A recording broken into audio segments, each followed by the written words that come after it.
Rice again.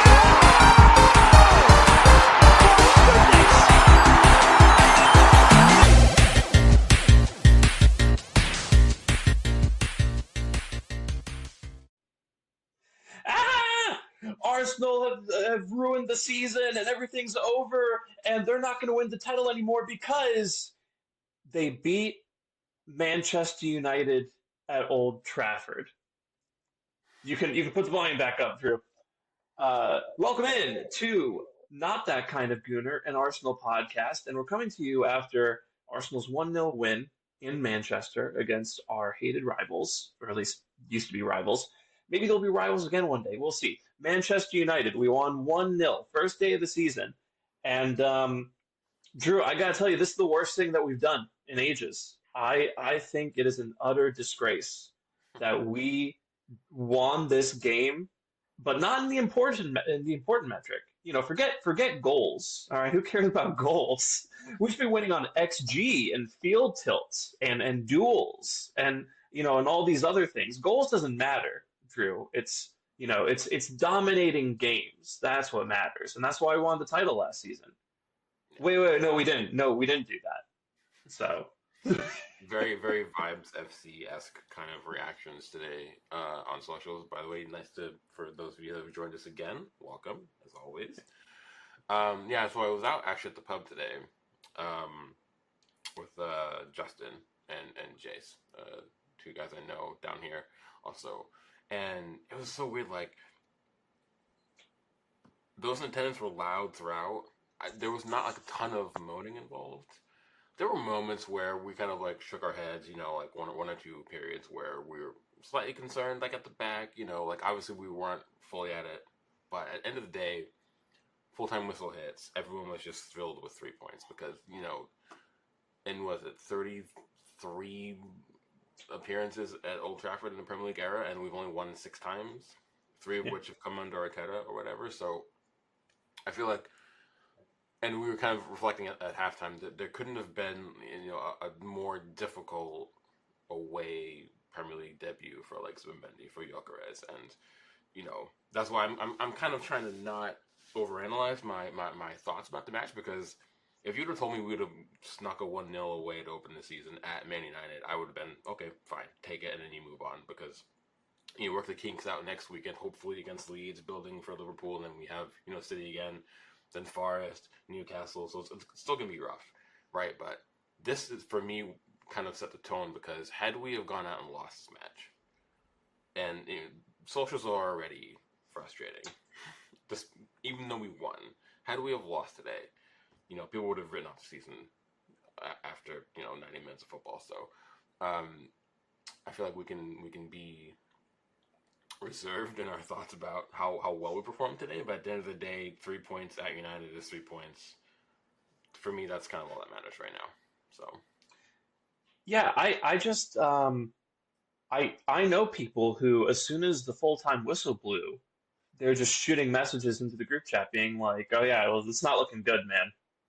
Like we're not like Liverpool are going to destroy us. Like see, like we're not winning shit this season." And it's like, can we take an hour to just be happy that we won at Old Trafford? Like this is the bogey ground for Arsenal Football Club, right?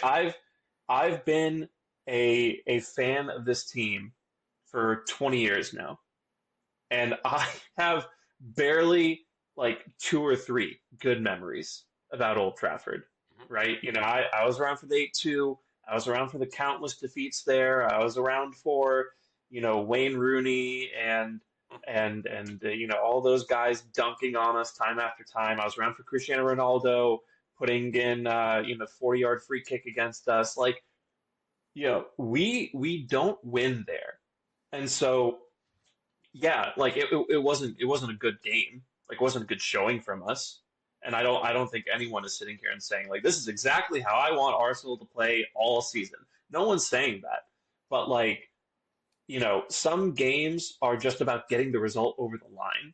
And, we spent a lot of these same people spent all of last season complaining about how, we are winning the field tilt world championships and how, we were winning on XG, but that doesn't mean anything. And now suddenly we're winning games, but we're conceding a few shots, and we didn't dominate possession, and we didn't generate as much XG, and suddenly that's a problem again. I don't know, man. I just think I think some people just are never going to be satisfied, unless we're winning every game 8-0, and that's just not how football works. So I was really impressed with how the guys like got the game over the line and kind of dug in and really just rode out the storm. But yeah, so you know if you're one of those people who doesn't like how we played, then good news. No one's really a big fan of it, but just enjoy it.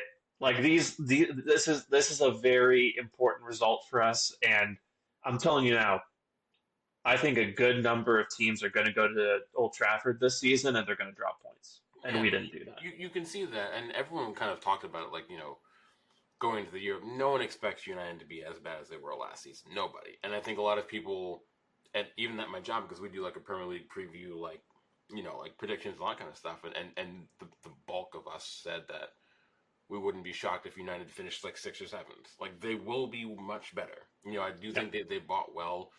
Some of their players have improved. Dorgu, I thought, was very good today as a prime example. He's now finally settled in at the club. I thought he gave us a hard time of it multiple times today. Shesko hasn't settled yet. Who knows if he will. I thought Mbeumo looked good, obviously. He was a threat in multiple instances. Mason Mount, for some reason, remembered he could play football. I thought he was actually halfway decent. So, yeah, they're going to be better. It's United. And I think this is one of the 3 or 4 toughest fixtures of our entire Premier League season. And we took 3 points out of it. So it's really hard for me to sit here and be too disappointed, especially because, again, preseason was kind of like a patchwork of 11s that we've seen. Gabriel isn't fully with it yet, which we saw. Zubimendi's slowed the bed in. Gyökeres, same thing. Right, like a lot of players were off it. I don't think anyone can say that this is the best performance they've ever seen from us. But contextually, again, I will take a scrappy off day 1-0 win away against United any day of the week if you give it to me. And fans have to remember, and I tweeted this, I think it was either early this morning or late last night, where, City got Wolves. They're going to batter them. Like, it's not even a question. Liverpool get Bournemouth, and I think Bournemouth have beaten Liverpool once in like 16 matches against them. I think Liverpool has like a 13-2-1 record against Bournemouth. So you need Liverpool. Not to mention, they lost their entire defense. Yeah, lost their whole defense. 7-0 still might leave, depending. It's Liverpool at home. Same, on this is on an emotional night as well. So they were going to be up for it. And then I'm happy Chelsea didn't get 3 points, but our 2 main title contenders got fixtures that were so much easier comparatively, and not for nothing, they performed well. But does Liverpool beat United by that scoreline? Probably not. Does City? They might. I thought City looked very good, against Wolves, but it's also Wolves. Wolves might go down this season, Spurs had Burnley. Burnley's probably going down this season, and they looked halfway. I don't think Spurs was convincing, but but it was Burnley, So there's always nuance and context involved. I don't want to get too deep into the overall result, but 3 points, we move on. But with the caveat that we have to be so much better against Leeds. Have to be. That I will say is I think. Oh yeah. The bar's got to get raised 2, 3, 4 times. In the next 6 days. So we'll see. Yep. By the way, thank you for joining us. Thank you for being here. Hopefully, you can be here with us for the entirety of the season. This is our first full season as a podcast covering Arsenal. So thanks for being here. I'm Sham. You can follow me at Shamsdale, and that's Drew. You can follow him at Geechee Kid, both on Twitter, and you can follow the pod at Not That Gooner. So I think we got through it, and I kind of want to just dive into some of the individual performances that we saw there. And I think a good place to start is the new guys, right? And maybe Zubimendi is probably a good player to start with because throughout preseason, I think it was basically between him and Max Dowman as our two best players throughout preseason. And I was really excited to see him play today. And he had, in my opinion, a bit of a slow start, took an elbow to the face from Brian Mbumo, after a minute, basically. And I just think that some of the physicality that he faced and some questionable treatment from Simon Hooper, really kind of threw him off a little bit for the beginning of the game. But I think by the end of the game, he still was pulling the strings for us. He kind of recovered. He was dropping in between the center backs and build up. He was still kind of doing the quick, 1-2 touch passing. I think he had the most line. You told me this on Twitter that he had the most line breaks line splitting passes of any player over 90 minutes. I agree. I don't feel like he didn't start great, but again, tricky fixture. I think I don't know how Burma wasn't booked. Like we all lost our minds at the bar. I don't understand it. I don't care that it's a minute in. That's crazy. It's elbow straight to the face. It's a booking. It doesn't matter what minute you're in. But beyond that, once he settled, I felt you could see what he's going to bring to us. I did feel he didn't shy away from the physicality as well. Yes, he's definitely a smaller six by comparison to some other names you'll see out there. He's definitely not Rodri. But despite that, he didn't shy away from it. And as he settled down, you could see the things he's going to bring long term. I thought you can see maybe the understanding between him and the center backs isn't perfect yet. But again, Gabriel's just coming back in, so it's going to be tricky. It'll take time. He'll have to get that communication with Raya as well. Also, Rice had arguably his worst performance in an Arsenal shirt today. Yeah. That made his task immeasurably more difficult. So, again, context, but I don't know how people say that he was bad today. I think that's crazy. You could say definitely wasn't bad. No, I would give him 6 or 7. That's fine. But to say he was bad, I think it's harsh. But again, fans always set those massive expectations, and then when they don't hit it, it's the inverse. It's black and white thinking is always like we talk about. So because he wasn't man of the match, he had to have been poor, which is I just don't get it. But I thought I mean from what we saw in the context of the match, I think we can still be really excited about who he is and also the promise of when he's fully settled in, what he'll bring to the table. So Yeah. I thought he did pretty well, all things considered. It's one of those things where you know the saying where you have a plan until you get punched in the mouth. I mean, he basically literally got punched in the mouth, and then he recovered from that, and was able to do as well as he could under the circumstances. I think the Rice point's a really good one, right? Because Rice didn't look fit to me. no, he didn't. He definitely wasn't himself. One thing that really stuck out to me is Rice had 2 duels in the game, lost both of them, which you are never going to see from him. So he wasn't particularly at the races today. And again, United, I just think the game state isn't one that Zubimendi particularly prefers, right? Where you're just sitting through wave after wave after wave of attack from the opposition. You kind of have to deal with that. I did like a lot of his defensive interventions, especially late on. I feel like there's one moment where he was defending out wide on the right flank, and he nipped in really nicely. I forget who took the ball off of, but he nipped in really nicely and just kind of played the ball out to kind of get us back on the counter. And I thought, generally held his own when United were putting pressure on. So yeah, I thought he was pretty good. And then Gyökeres, I think, had an interesting game. That's another one of those where people are kind of putting that into a dichotomy and saying, either he was good or he was shit. I think he did about what you could do in this kind of game without scoring a goal, and kind of in his defense in that regard, didn't get much service, right? We kind of and that's the thing. Yeah. Right? So and we were talking about that too. I think at the half, Raya had more touches than Rice and Saka. So I think that's a very telling. Like for whatever reason, it just seemed like we were forcing play down the left channel too much. I don't know why. I don't know if that was instruction, if we were trying to target Dallo maybe, or it was just how the ebb and flow of the match went on. But yeah, I felt like The thing I like about Gyökeres was you saw that how hard he works.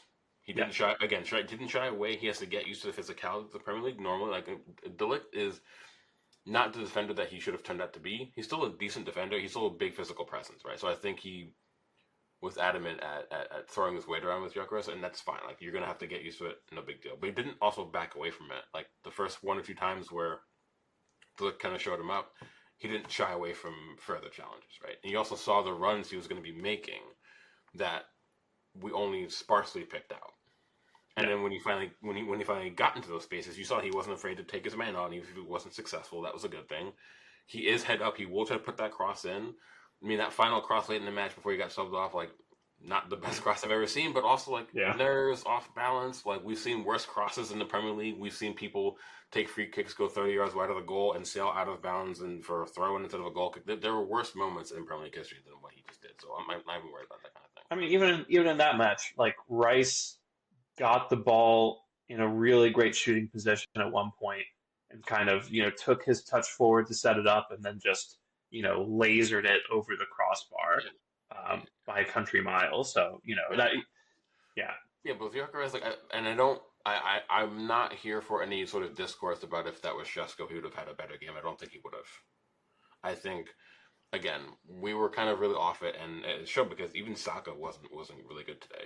His decision yeah, making was poor. Like he didn't really get into really good attacking positions, and when he was, the support wasn't there. The late runners struggled to really show up. I think Odegaard was probably better than people expected. I don't know if we're going to talk about him per se, no, we but should. He was one of our best players. yeah, and I do think there was one or two moments where there was that one moment where he got caught between do I shoot or do I pass when he got to the final third and he ended up giving the ball away.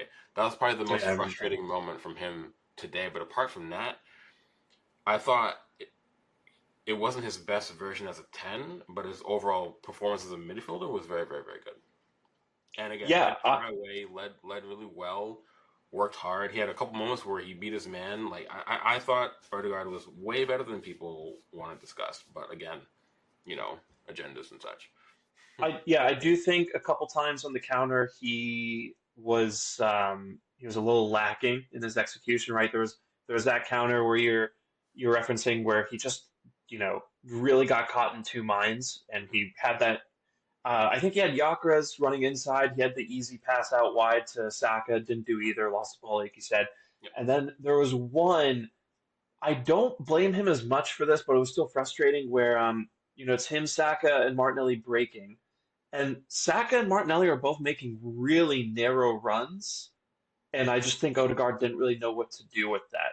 But I mean, on the flip side, I personally saw that he was a lot more willing to play the early ball forward Mhm. than we've seen in the past. Like he did it with Saka, he did it with Martinelli, he did it with Gyökeres. So I think he, like the rest of our attacking players, are really just still figuring out our counter-attacking timing, Right. and that will take some rehearsal. But yeah, I mean, outside of that, like you said, he ran his butt off. He, was dropping deep when he sensed that we were having trouble playing through United's press, which I really respected. And it was really interesting to see this performance. We haven't had a chance to talk about this, but it was really interesting to see his performance kind of on the back of um, the Tony Adams comments about how Rice should be made captain and Odegaard isn't a captain who can win the Premier League for a team. And I think Odegaard's performance today is the perfect response to that because Tony Adams, like a lot of Arsenal fans, think a captain is a guy who should just be barking out orders on the pitch and telling people what they're doing wrong and like telling people to man up, real classic macho stuff, right? But Odegaard, I think, leads in a much more important way where he sets the example on the pitch, right? And today, a lot of players were not at their best, and Odegaard was just trying to fill in for people and trying to keep running. He, like I said, he was dropping deep. He was, doing all this defensive work and covering for people. He was really making a point to kind of clear the lines at times when people weren't doing that properly. And there was one moment that I really appreciated where, White had just gone down and one of the medics had gone on the pitch to tend to him, and Cunha is just standing there berating him and trying to get in White's face and trying to drag him up while the physio is like looking at his leg. Cunha was trying to pick him up and drag him, and Odegaard just walks over, starts telling him off and shoving him away and protecting his teammate. And I just think that that's an example of kind of the steel that people don't think he has. Um, and yeah, all in all, I think he ran like 12 kilometers today or something. He just put in an immense performance, and I think he's someone who really tried to drag Arsenal through the difficult moments that we faced as we got the win today. So I was really impressed with his performance. I agree, and I think it also shows that for fans that are of the opinion that Nwaneri is close to displacing him, absolutely. If you change them and Odegaard doesn't start and Nwaneri starts today, I think we probably would lose.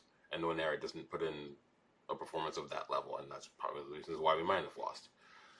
So, yeah, no, I agree with you fully that, I mean, the only better way he could have responded to Adams was he could have scored a goal or whatever. You know what I mean? But, he didn't need to.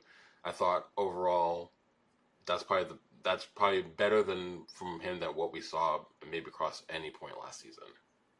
And again, on a day when many around him weren't at their best.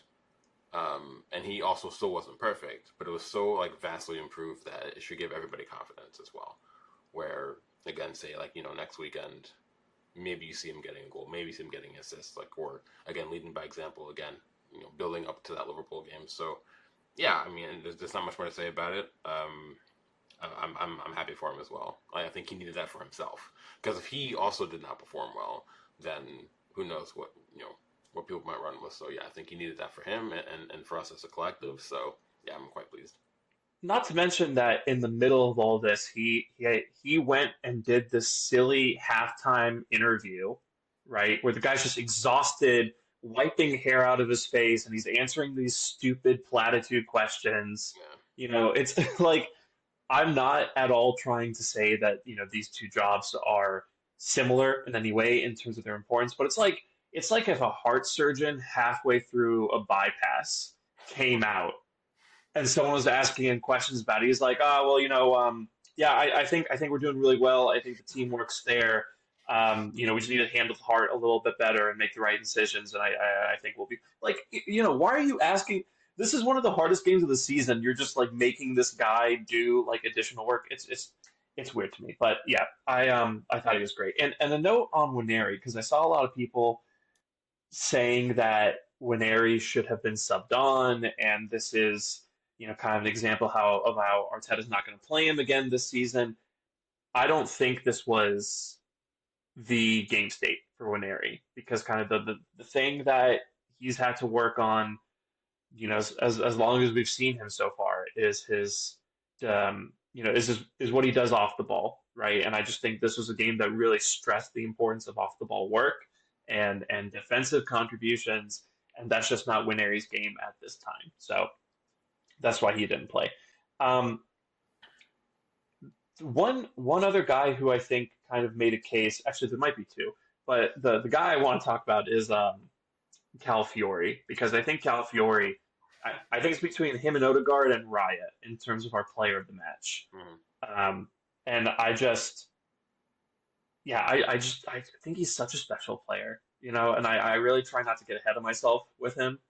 But yeah, I just think, he had the winning goal today, obviously, but I think more importantly than that, he just gives us this additional bit of quality on the ball. And, really just, he's popping up in midfield, and he's popping up on the left flank, and he's in central position. So, I mean, what did you make of Calafiori's contributions today? And are we looking at kind of the template for how Arsenal become a better attacking side in 25-26? I think it depends. I think you'll see moments where it'll be him and White, and then other moments will be Lewis Skelly and Timber on the other flank, depending on who we're playing or rotation or whatever. But I do feel like maybe some fans forget how good he was just because of the injury layoff and trying to find fitness and form. The emergence of Lewis Skelly last season as well. I think all those things kind of come into play when it comes fans might have short memory, and I think unfortunately, it's kind of part and parcel with, I guess, a lot of fandom these days. But I think what we saw from him today is why we bought him in the first place, and why he's in Italy set up as well. I think on his day, he's exceptionally good. He's got the frame you want for someone who can stand up to the physical aspects of the Premier League, but also like he's deceptively good technically. I thought he offered a lot of threat in the final third as well. But again, you saw moments from him like this in the past, like last season against City with that goal. So he is a threat in the final third. Like we know this to be true. It's just a matter of keeping him fit and healthy for the duration of a whole season. And I do think that is definitely something we missed last year to a degree. Again, Lewis Scully was so good coming through, but there were moments when you probably would have played Calafiore over him, especially when Lewis Scully had one or two games where maybe he was questionable. You want someone slightly more seasoned, maybe mix and match depending on who you're playing. So it offers up so many solutions for us this season when it comes to who we should be starting and why. What that means for like the left side attack, whoever's starting at left wing. Good questions, good problems. Like we always say, like having more options gives you more problems in theory anyway, but good problems to have. So yeah, no, I thought he was very good. I think arguably, I think it's been him and Raya for man of the match really, but I'd have to give it to Raya, like more than likely. But I thought Calafiore was exceptional, and yeah, I want to see more of that from him as well. Just consistently now. So What makes Raya your man of the match? I think there were a few moments when you can tell he was also kind of off of it, playing out of the back for sure. But he always manages to bounce back and come up with like those one or two saves that will always kind of like just keep you in it. That fingertip save on Embrema was really hard to do. Yeah. And I thought like his resilience at in goal against the United side that can be a real pain. He also has that leadership. He has a way to help settle things down at the back, even when he's not at his best. You could tell that his presence there was just trying to settle down the center backs, like trying to settle down Zubimendi in a way. So I mean, even for just that save, because on some other day that's a goal, right? Just in that save alone. So I do feel like he was also very very very good. Yeah, I mean, not much more to say about him. I just feel like what I do want though is because we have the players for it now. Is what I want to see from him is not forcing playing out of the back if he doesn't have to. Play it long, and if you can play it long over a team that's pressing, you have Martinelli there or Meadowake if he's playing. You have Gyökeres there now. If it's Havertz or whoever, don't be afraid to bypass the build up if you can. Like we don't have to force it. I know most of that's instructional, obviously, because it's just how we play football, and that's okay. But players will still have license to make a decision in the moment rather than forcing us into a turnover in the final third or whatever, in our defensive third rather. So I want to see something a bit better from him when it comes to that. But overall, again, I thought he was very, very good. So Yeah, it's weird. People seem to be a little down on him. And I mean, he just showed why he's a two-time Premier League Golden Glove winner. yeah, I mean, this guy digs out the moments to keep Arsenal in the match. And I saw commentators saying that Mbumo header was a little slow. Didn't look slow in real time. I thought that was 1-1 yeah, when Mbumo got his head to that.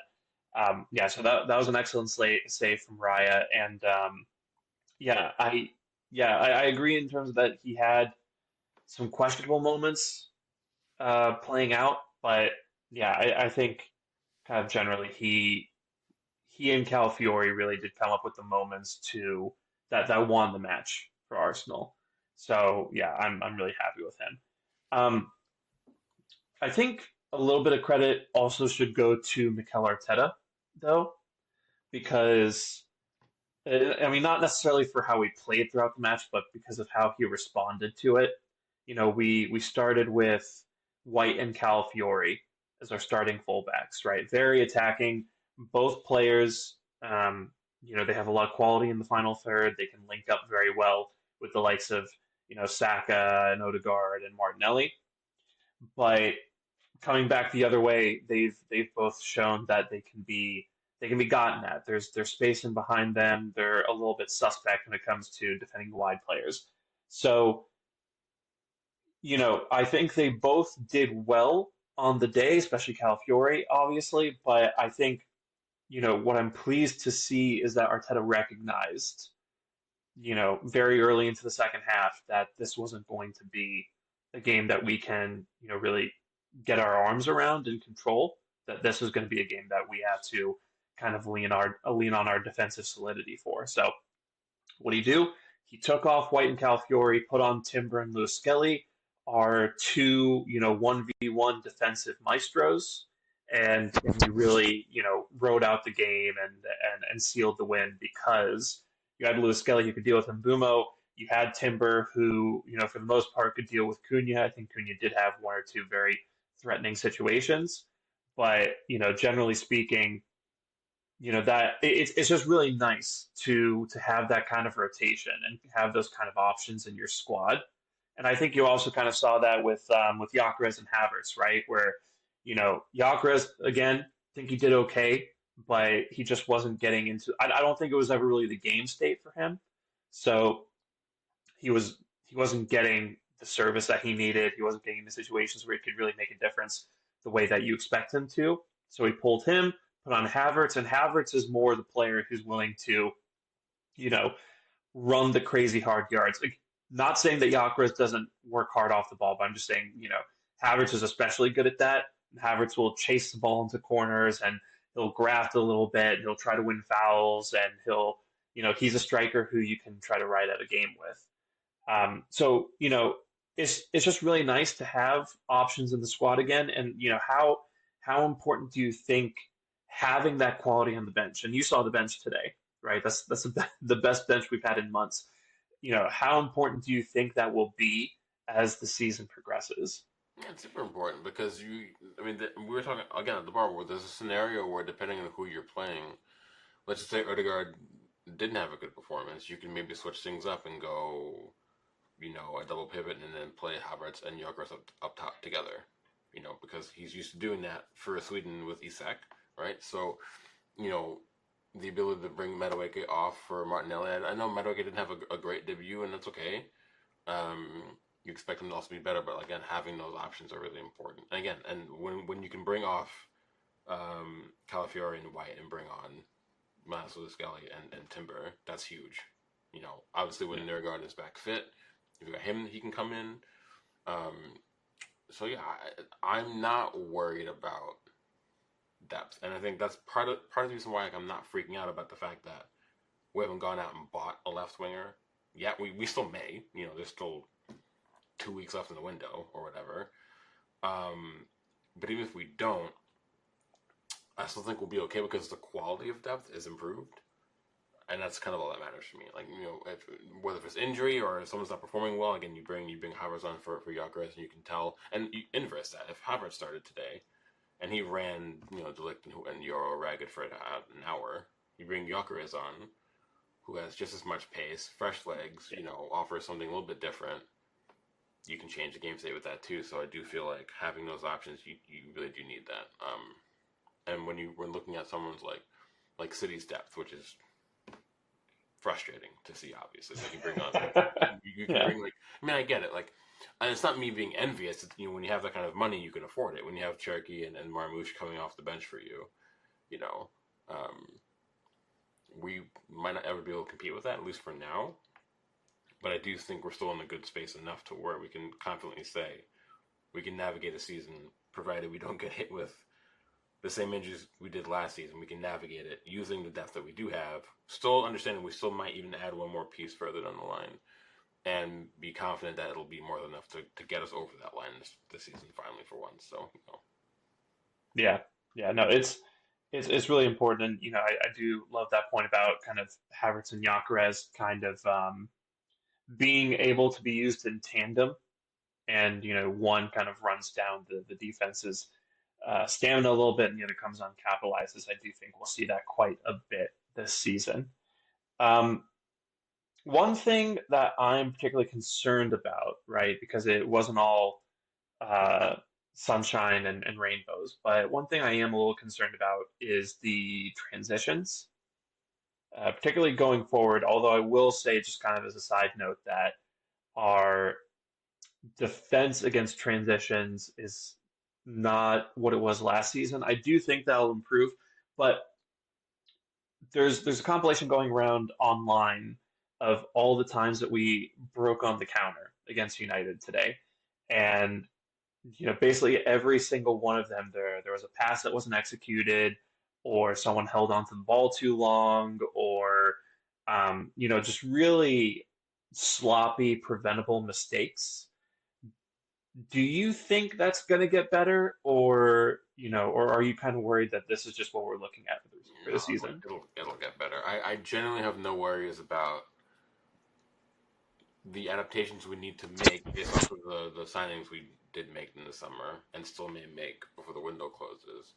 And also just general shakiness. Like, yeah, like no, it's very rare that teams come out, you know, and perform to like an A or an A plus on match day one, especially when you're playing against your biggest rival in an historic hoodoo ground where you usually get slapped around a bit. So again, Yeah. I'm not. I've been really good about trying to avoid like being overtly worried because of some things I saw in this match. I just don't think it's like a valid talk point. Not that I'm saying you're making it the talking point invalid, but I think so many fans are trying to push the narrative that there's need to worry that when I don't think there is one. Genuinely, I think we can revisit that. Maybe a month from now, halfway through September, after we've gotten through like those 5-6 matches, and then see where we're at. And if we're having the same discussion after maybe like a one goal win against Leeds, and we lose Liverpool comfortably and struggle with Newcastle and Forest. Like if we're having those kind of conversations from between now and then, okay. But I don't think we will. I mean, I have a lot of faith that they'll find the solutions and things will be ticked over far better 6 days time, 7 days time from now. So yeah, I just think it's going to be one of those anomaly performances, genuinely, because if you look at all the data, it's rare that we have, our passing percentage be that low. The amount of turnovers we had, our duel winning was atrocious today. Like how many times can we actually say that over the last 3 seasons? Rarely, right? So just going by simple math, if it's that uncommon, chances are we'll be better, right? So Yeah. I'm just like, again, I'm not overthinking it. Yeah, I mean, on the match and kind of the game state that ended up playing out, honestly, I think if you're surprised by that, I question that because, like, this is Old Trafford, first game of the season, and United were really up for it. And let's be clear, United hate us. Those guys love playing us. They love having a chance to embarrass us. That crowd was up for it. 76,000 people, in the theater of dreams. We're looking for, a start to a brand new season after they had, a transfer window filled with attacking signings, right? The vibes were there. And on the flip side, right, you had 6 new signings in the team. You had 2 guys starting who still were kind of coming to or getting their bearings, especially Gyökeres, right? These are still guys who are learning to play with their new teammates. And again, we've done a full preseason, but I think people kind of assume now that that means you're automatically 100% at the very start of the season. That's not the case. They're still working up to full, mid-season fitness. And yeah, I just think there are kind of a lot of things going against this being a dominant match. In terms of the counterattacks, it was annoying, but you do see different dynamics in there. And I think that's kind of indicative of us trying to go a different direction. Yeah, And again, like Odegaard is playing the early ball out. We're going direct to Saka a lot more. We're trying to get the ball to Gyökeres. I just think we kind of need to work on that in terms of the timing for it. But it's all there. And Madueke as well. I think the signings of Gyökeres and Madueke especially kind of indicate what we're trying to do. And cards on the table. I do think we will sign a new left winger, right? I just there's reports coming out from Polish journalists that Kivior is on his way out of the club. Trossard keeps getting linked with a move away. I think we will try to move on some people and kind of open up um, that headroom for us to go get a player. Um, Eze is looking increasingly unlikely, but maybe it'll be a Rodrigo, maybe it'll be a Semenyo, something like that. Although Semenyo I strongly doubt as well. But You never know. um, After his resiliency against Liverpool, pay him whatever he wants. You know what I mean? Like, I'm all for it. But you can also argue, it would be another player that you would hope would fit a role that he's not ideally playing. Like, Semenyo is more of a right-sided player than a left-sided player, obviously. But I think the quality is there where you could argue that maybe he would fit. But at the same time, like, yeah, no, I think there's room to suggest that we'll go on and we'll add one more. At least we know for a fact they want to add another one. We know yeah, that, and we know that it's not, a PSR issue. There's plenty of overhead. It's more of it potentially could be financial fair play. I don't know how true of that is or not. But for me, if there was a financial stumbling block, it would be FFP, not PSR. Either way, I think we'll add another. And again, yeah, like it's. But everyone should have expected it because, like, when you're trying to bet in players who aren't coming from systems or maybe aren't perfectly suited to the way we usually play, there's going to have to be tweaks. They're going to have to adjust, and we're going to have to adjust to them, right? So it's never going to be perfect on match day one, especially yeah, in a fixture like this, right? So again, I think the transitions could be better. I think they will get better, but I would rather us be bad at trying something new than not try anything at all. yeah, Basically, and I think, and the only way to get better at it, you can train all you want on the training ground. Doesn't matter. You have to try to implement those things in real time in a match for actually to really come through. So I'm glad we tried it right out of the gate, and hopefully we kind of stick with those options against Leeds. I think we'll be more ball dominant against Leeds, obviously, but that still shouldn't take away from our ability to maybe in certain moments look for that quick outlook pass, quick on the break. I think that should still be kind of in like the tactical repertoire, so to speak. So we'll see. yeah. Yeah, it'll click. And there were still some really encouraging moments, right? In particular, I think back to well, there was Gyökeres getting played in, and he had an opportunity to maybe cut in and shoot. Obviously, he stepped on the ball and fumbled the opportunity. But I think on another day, he does get that shot off, and maybe it's a goal. And then late on, I think in stoppage time, Saka ends up on the left flank, plays that ball in, and Madueke is so unfortunate. I think it was Bruno Fernandes actually who tracked back and was defending there. Madueke is so unfortunate because Fernandes denies him a point blank header to make it 2-0. And then, maybe this match looks a little bit rosier. So, yeah, no, I still feel okay. Obviously, if we struggle against Leeds or we drop points against them next week, then maybe we're having a different conversation ahead of a trip to Anfield. But for now, I'm okay with how things are. I'm willing to just kind of put it down to it being United away, and that's a weird game, and that's about just getting the 3 points. But I think what happened with a lot of people is, kind of like you referred to earlier, they saw Liverpool up against a depleted Bournemouth. They saw City, take Wolves. I'm trying to come up with something clever to say, but you saw City beat Wolves 4-0. You saw Spurs go up against probably the worst team in the Premier League this season, and they all won comfortably, right? So I think people are seeing that, and then they're just kind of doing like a one-to-one thinking, and they see us, you know, um, basically stealing a match in a way we haven't done since Leeds during the 2022, 22-23 season.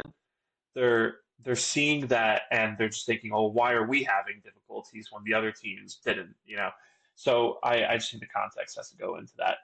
Are there any other performances from the game or like any other kind of instances or tactics that you think are worth highlighting here? No, I don't think so. Like, I mean, I kind of mentioned it before we started recording, where I feel like I didn't have a ton to say in terms of. I think we covered the major performance talking points we wanted to, and I just don't think there's a huge tactical discussion to be had apart from what we've already mentioned.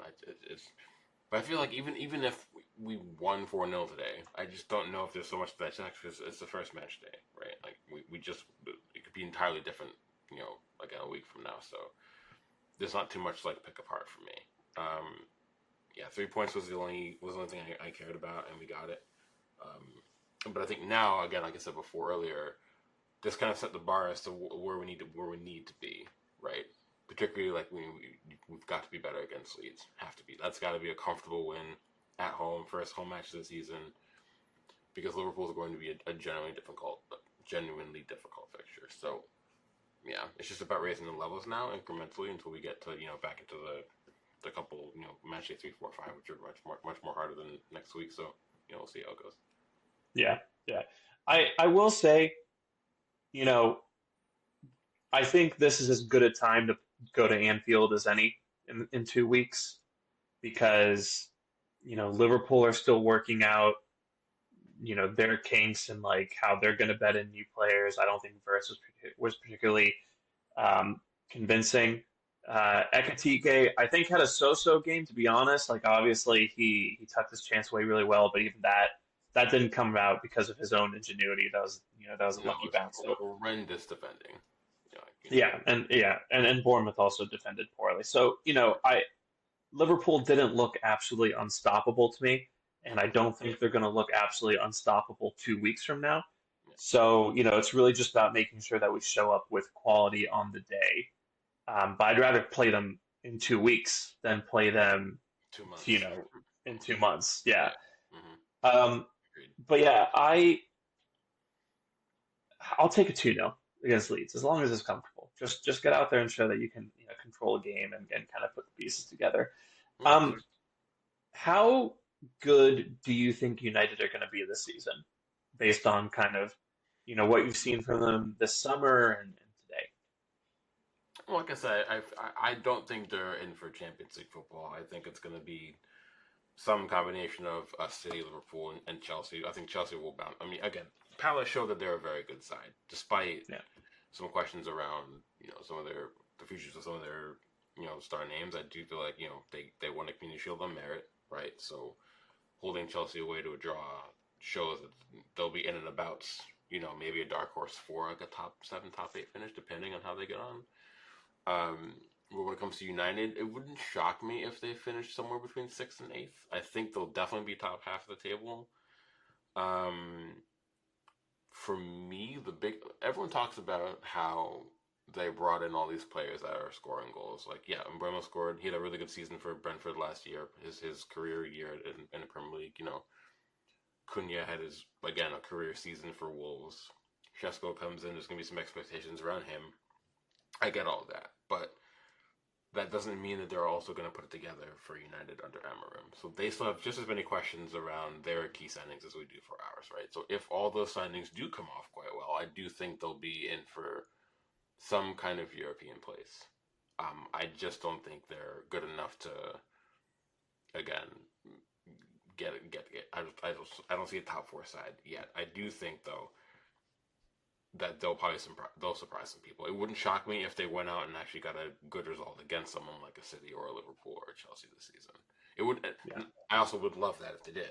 But I think that you could tell today that there were signs enough from them that they'll be dangerous, particularly against certain sides. Like you could see if United played Liverpool match day 1 instead of Bournemouth, United had the attacking quality, and they were good. They could have been good enough defensively to shut Liverpool down and also maybe score some. Because Liverpool were so open at the back.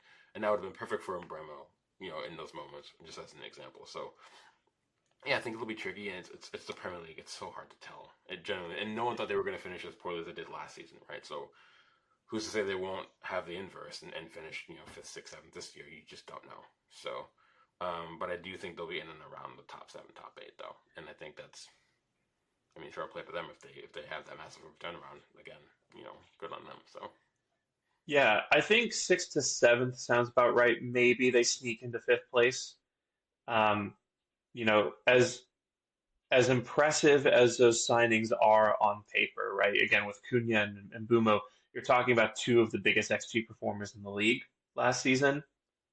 Um, and then Sheshko, this is a conversation that we were having when we were linked to him, and it looked like he was the guy that we were going to go get. Sheshko is still very raw. And that's a guy who is maybe 12 to 18 months out from being able to lead a line to the level of like an Isak or Holland or someone like that, right? And even today, again, he probably hasn't had that much time to train with the team. He's still bedding in, but I didn't see anything in terms of raw ability that made me kind of say to myself, we picked the wrong guy, right? He came on, Gabriel immediately made him anonymous from minute one. Didn't ever look like scoring a goal that would have fed agendas everywhere. So I think again on paper it looks really good, and that is a lot. That is a front line that can click over the course of the season, and they definitely will score goals. But if basically if they'd gotten a Baleba or someone like that this summer, then yeah, we're talking about a team that probably can make the Champions League. As things stand, that midfield looks very fragile. I don't think it's going to hold up over the course of a 38 game season. I am disappointed that we didn't take advantage of it, but again, that's just something about us going to Old Trafford. So I can learn to live with it, but other teams will take advantage of that. I don't think they have any particularly convincing at the back. If they end the transfer window with Onana and Bayindir as their goalkeepers, they are in for a world of trouble. Yeah, That being said, I'm looking forward to seeing them play Liverpool and City because those games are going to be shootouts. Um, for sure. you Yeah, know, Sheshko and Cunha and Mbumo and Bruno and maybe Mason Mount if he can rediscover some of his previous form. That five will absolutely maraud Liverpool and City's defenses. So, yeah, I mean, they'll be an interesting team. They'll be kind of a fun team. But yeah, I think any shouts at them making the Champions League are um, a little premature at this point in time. Um, Last thing before we get out of here, because I think this is kind of a news item that a lot of people are talking about, and I did kind of want to address it before we take off. So it looks like Eza is going to go to Spurs. Um, Sounds like the negotiations have been held up a little bit. So he played today for Palace against Chelsea, but I still sounds like that's the direction things are headed in. If that comes to pass, are you going to be disappointed with Arsenal for not acting and trying to bring Eza to North London or our side of North London, or um, do you think maybe there's better fits out there for what we're looking for at left wing? I mean, no, I mean, I admittedly really wanted him this summer for sure, but it seems everything now tied around that was, you know, Nwaneri extending, Dowman's rapid emergence. I feel like those two things in general probably made us pull back a little bit. And it was reported that yes, he can play off the left, but he was being looked at as a signing at 8-10, right? So if the club are putting faith in Nwaneri for extending, if we genuinely feel like Dowman is going to see some time this season, and they have faith that he's ready despite his really tender age, then I can understand why the club would pull out of that. And I also think by doing so, I think they're also signaling that we will be getting one more signing in. I do think we'll probably go on and sign a left winger. If we don't, yeah, I know there's going to be a lot of disappointed fans, but probably also me included, because especially if we lose Trossard and don't replace, I think if we do, that would be a bit criminal. But I do think we'll go on and add one more. So yeah, I don't want to see him go to Spurs, obviously, because it's Spurs, and it's another player I have to hate that I like, and that's unfortunate. Especially because he's also, grew up as an Arsenal supporter, so you just don't want, I feel bad for him. But, Yeah. yeah, there's this whole, like, Twitter online rhetoric of, oh, we let him go to Spurs. Like, we didn't let anybody do anything. Like, we could have him tomorrow if we really wanted to sign him. If we don't want to sign him, we don't want to sign him. And the fans just you just kind of have, like, a little bit of faith in the management about what they're doing. You know, um, that's it for me. Like, but I do think I do think he is a very Thomas Frank kind of player, Hmm. right? Yeah, Because I mean, you could see some similarities between Glasner and Frank as well, a little bit. So you can see him doing well again around some other better players, maybe that Spurs have that Palace don't. I could see him being a really big success, especially because Madison picked up another injury. Right, so he's going to miss a large portion of the season, so they do need someone in that position as well. So yeah, I mean, I could see him working out quite well for them, but it's not my problem. You know what I mean? Like I am not concerned with what other clubs are doing in the market. Let them buy whoever they want to buy. As long as our plans aren't railroaded, as long as we're making the signings what we need to make, improving us in a way that can have us reload the chamber and go for another push for a title, that's all I care about.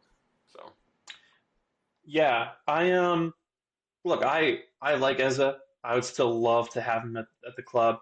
When Miguel Delaney came out and said that negotiations had become difficult for Spurs, I still found myself hoping that was because we'd intervened. But with all that being said, and kind of knowing what a talent Eza is, I think you kind of have to think about it from a squad management perspective, right? And as mad as people are about Arsenal not going after Eza, how mad would they be if Waneri left or Waneri didn't extend his contract because he saw Eza coming in the door and said, okay, so there isn't really, I'm not going to get game time for a couple seasons, right? What about Max Dowman, the English Lamine Yamal? That guy hasn't signed a professional contract yet. So if we go and get Eza and Dowman sees that, he's just like, okay, so I might I I was the star of preseason, and you're going to go sign someone who can play in my position and who's going to keep me from making the first team for a couple extra years. Maybe I'll go to City. Maybe I'll go to Chelsea. Maybe I'll go to Liverpool. Can you imagine the meltdown that people would have if Dowman left because of that, right? So I just think, and that might not be the case. That might not be the reason why we're not going after Eza, but just like, I think those are things you have to take into account. And it just always felt a little weird to me that we would have, Rice and Havertz and Marino and Waneri and Dowman and Odegaard who can all play in those 8 positions, and then we would add Eza to that. You know what I mean? And I know Eza would primarily be coming in as a left winger, but I just don't think he fits profile wise in terms of what we want for a left winger. We want someone with pace. We want someone who, is willing to kind of go to the byline or play on the touchline a little bit. And that's just not really Eze's game, as excellent as he is, right? And it'll suck seeing him in a Spurs shirt. It'll suck seeing him knock in goals from 25 yards out, especially if he does it to us. But, you can't sign all the good players. And that means they have to go to other teams. And often those are teams that you don't like. So, yeah, if we don't sign Eza and he goes to Spurs and we don't pick up a left winger, I'm going to be very, very disappointed about that because I don't currently think we have quality or enough quality there. I think Martinelli's stalled a little bit development wise. I'm not sure if Trossard is what we need in that position. Madueke I'm very intrigued by, but I don't think he's going to fix it. So I'm not saying that everything's perfect in that position. But if we let Eza go and we go sign, another player who I'm just as happy with, that'll be fine with me. So it really just kind of depends on what we do. And yeah, I think as soon as we see some sales happen, I think we'll be able to kind of get a move on in terms of acquisitions. But yeah. Should we go ahead and knock this on the head? yeah, I think it's probably about that time. Under an Yeah. hour as well. That's the first. It'll be about an hour once we add on the intro and the outro. Don't ruin it, but fair. But still not bad timing wise. So, first pod of the 25-26 season out of the way. We start with a win, 3 points on the board. We will be back hopefully later in the week to maybe preview the Leeds match, talk about any news, and give our predictions for the season a little later than we intended, but that's how life goes sometimes. So we hope you will stick around and join us for the coming season, and we'd love to have you with us. So again, I'm Sham. You can follow me on Twitter at Shamsdale. That's Drew. You can follow him on Twitter at Geechee Kid. You can follow the pod at Not That Gooner. You can follow us on Twitter at notthatgooner.bsky.social and on Instagram at Not That Kind of Gooner, on TikTok at Not That Kind of Gooner, And you can subscribe to our YouTube channel, which is also Not That Kind of Gooner. And if you're listening on Spotify or Apple Podcasts, please do leave us a 5-star review. Hit that follow button, really does help a lot. Supports the pod, gets it out to new people, so we'd really appreciate it if you can do that. And yeah, thanks for being here with us. So we will be back in a few days' time, and we'll chat about all the things that I said we'd chat about. So until then, get your mind out of the gunner, take care, and we'll talk to you soon. So bye. United suck. Bye.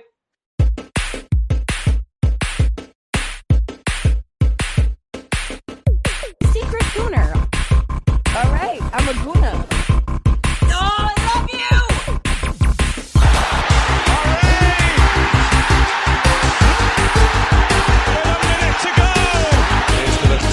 Santi Cazorla! Kyle Saka!